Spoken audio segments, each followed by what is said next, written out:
The Midnight Hauntings.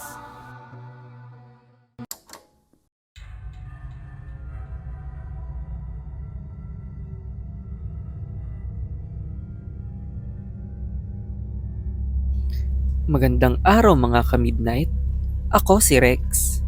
Ang kwentong ito ay pinadala ng isa nating tagapakinig at ito ay tungkol sa isang lalaki na pumunta sa isang dentista na nirekomenda ng kanyang kaibigan. Kung saan kakaiba ang kinikilos nito at tila may tinatagong madilim na lihim. Lahat siguro tayo ay nakaranas ng magkaroon ng kakaibang takot sa mga dentista. Marahil ay dahil sa sakit ng kanilang ginagawa o kaya naman sa kanilang nakakatakot na mga aparato. Ngunit ang aking karanasan ay mas nakakahilakbot. Ako si Enteng at ito ang aking kwento. Ilang taon na ang lumipas nun at ilang linggo na akong sinasakitan ng ngipin. Kaya naman naisipan kong maghanap ng dentista, ngunit sa kasamaang palad ay gipit ako sa pera nun. Mabuti na lang ay may alam daw na murang klinik ang aking kaibigan. Si Kael ang nagrekomenda sa akin na subukan puntahan ng isang hindi gaanong kilalang dentista. Galing daw siya doon at mura lang ang kanyang binayad. Sadyang medyo mabigat lang daw ang kamay ng dentista doon na nagngangalang Doc Jeff. Nung una, ay ayaw ko pa sanang puntahan ng klinik dahil hindi ako tiwala sa lugar kung nasaan ang klinik.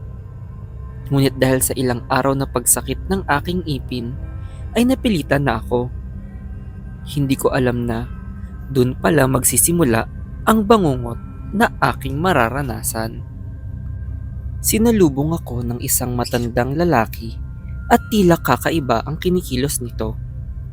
Tinanong ko kung siya ba si Doc Jeff at magpapabunot sana ako ng ngipin. Hindi ako mapanghusgang tao, ngunit kakaiba ang kanyang kilos at tila nanginginig ang kanyang mga kamay. Nag-aalala ako nung pinaupo niya ako at tila pinagpapawisan siya. Mukhang kinakabahan ito, ngunit halata sa kanyang muka na tila natutuwa siya sa kanyang ginagawa. Nanginginig ang kanyang mga kamay habang binubunutan ako ng ngipin. Sobrang sakit ng pagkakagawa niya sa akin at sobra akong nangingilo.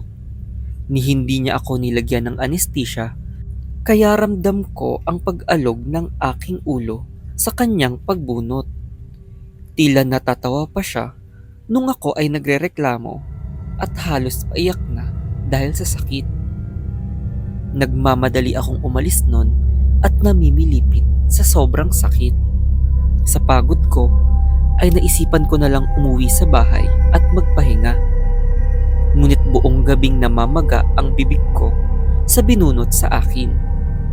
Nagpasalamat na lang ako at natanggal na ang namamaga kong ngipin. Ilang araw na hindi gumaling ang ngipin ko at tila mas sumasakit pa ito. Doon ako nagpasya na magpatingin sa ospital at may impeksyon daw ang pagkakabunot sa akin. Hindi daw maayos ang pagkakatanggal ng ngipin ko at doon ako lumapit kay Kael. Sinabi ko kay Kael na tila may mali sa kanyang nirekomendang dentista sa akin. Bukod sa mabigat ang kamay nito, ay kakaiba ang kilos nito at mali pa ang pagbunot sa ngipin ko. Nagtaka si Kael at sinabing mabait naman daw ang dentista na gumawa sa kanya. Kaya naman nagpasama ako sa kanya para puntahan namin ang dentistang nirekomenda niya. Napaisip pa ako kung baka ibang dentista ang napuntahan ko, ngunit tama ang address na aming pinuntahan. Nang dumating kami, ay nagulat ako dahil tila kakaiba ang kilos ni Kael. Sinalubong kami ni Doc Jeff at nagtaka akong tila ang dumi ng kanyang suot. Si Kael naman ay hindi umiimik at tila namumutla. Hinatak ako ni Kael para magbanyo at nagulat sa kanyang binulong. Dahil ang kaharap daw namin ay hindi si Doc Jeff. Bigla naming napansin na Tila may naaagnas na katawan sa sahig ng banyo at tila nasa kalagitnaan ito ng paglilinis. Doon namin napagtanto na ang katawan sa sahig ay ang tunay na si Doc Jeff.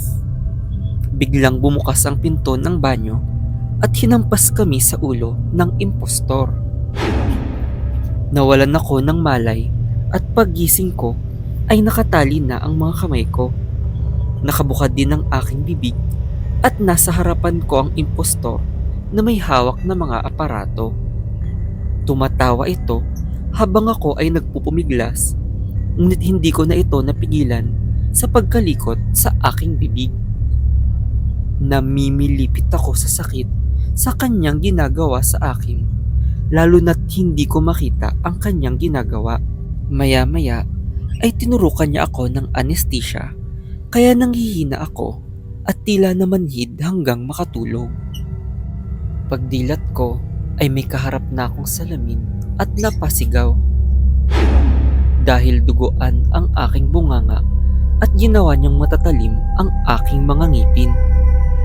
Grabing pangingilo ang naranasan ko nang mawalan ng bisa ang anesthesia.